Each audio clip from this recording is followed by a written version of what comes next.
be president, if Trump could be president twice, dude attacked his own country, and he finna be the president again. Come on, man.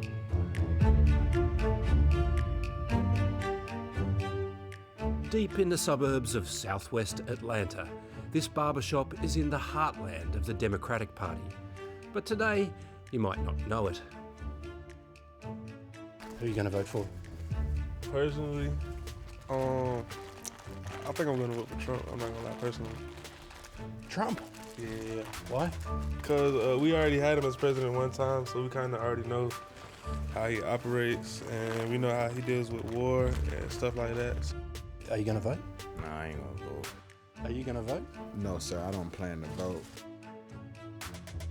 If the young men here vote on November 5, it'll be against Trump, not for Kamala Harris. So if you don't like her that much, you're not that enthusiastic about it, why vote at all? Because if I don't vote, then the odds are slightly likelier that Trump wins, and I really don't like him. So I dislike her a lot, but I dislike him a lot more. Atlanta is the birthplace of Martin Luther King, home to some of the nation's oldest black universities and churches, and a Democratic bastion in an otherwise Republican state. Nearly 2 million Georgians have already voted. I'm voting, yay, go Kamala Harris for president. Here in Fulton County, the votes seem to be flowing in one direction. You're voting today. Who are you voting for? Harrison Walz. And why? I believe this is America, and we've always had freedom, and I want it to continue to have freedom. What issues are important to you this election? The issues concerning abortions, I think that's very important. The Roe v.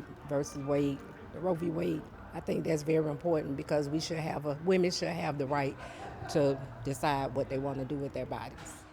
Why did you decide to vote for Ms. Harris? Because if Trump is elected, it's going to be terrible for everybody. African Americans make up 1/3 of voters in Georgia, but the margin here is so tight that a drop in black turnout could be catastrophic for Kamala Harris. Joe Biden won the state in 2020 by just 0.2 percentage points. The big question to me is, in the end, will we see the Democratic share of the African American vote back where it normally is and where it has been in recent elections, meaning close to 90%, or will we see a significant drop? The polling is all over the map on that. At Atlanta's Emory University, Alan Abramowitz is one of America's most experienced political scientists. Donald Trump has a certain kind of appeal to male voters in general, including male African American voters, based on this sort of appeal to sort of machismo. It's the sort of idea he's the tough guy. And there's a certain attraction to that among men at the same time as it tends to repel women. Over the weekend, Kamala Harris flew to Georgia to attend church. This is a moment that is challenging us of faith, to reflect on this moment in the context of our future. Kamala Harris needs more than prayers. She needs black Atlanta to turn out to vote. In a country where 1/3 of the electorate never votes, it's critical to cut through the apathy and give people a reason to turn up on polling day.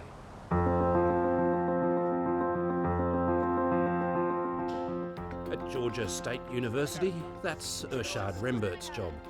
He's a volunteer with the campus's Democrats. We also have this for keeping you in the loop for students for Harris Walz. I'm just going to give you information about all the type of events they have going on in town. This is fertile ground for the Democrats. Young, engaged voters turned off by Donald Trump. I'm voting for Kamala. Why? Women's health rights. I feel like we really shouldn't be messing around with that.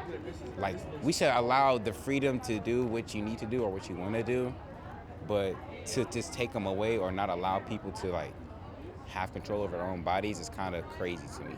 While the economy and inflation and all of these are huge concerns, I'm more, pulled by my morality or controlled by my morality than I am by any kind of economic squeeze, right? I can't possibly vote for that kind of man.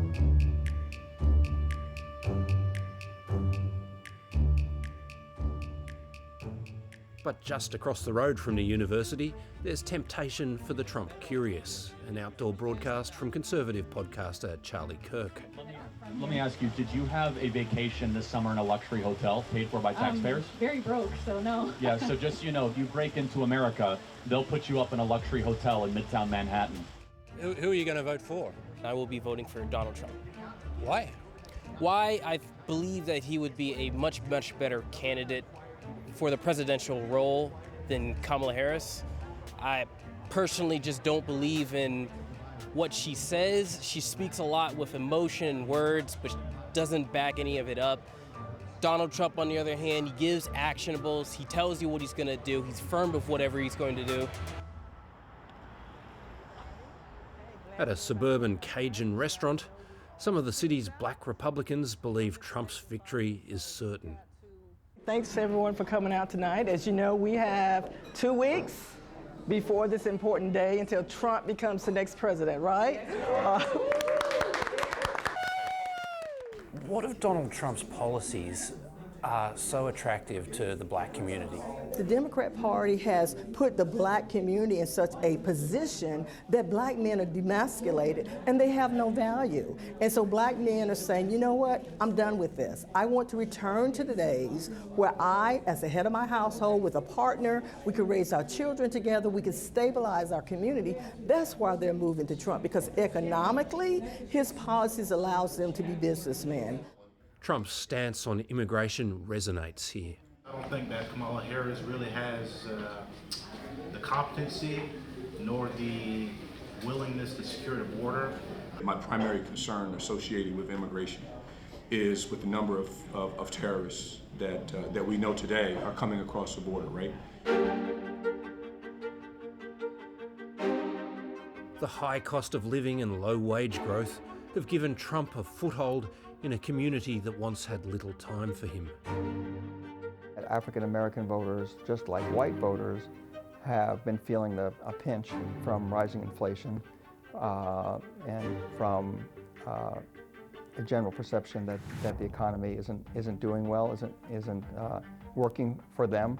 Are you, thinking about maybe voting for Trump? I don't know. I feel like Kamala is probably just going to carry on Bidenomics.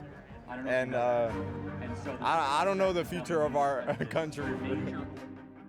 I think that black people played a very crucial role in getting Joe Biden elected in 2020. I think that we were probably what got him over the finish line, but I feel like we haven't been equally rewarded for doing that.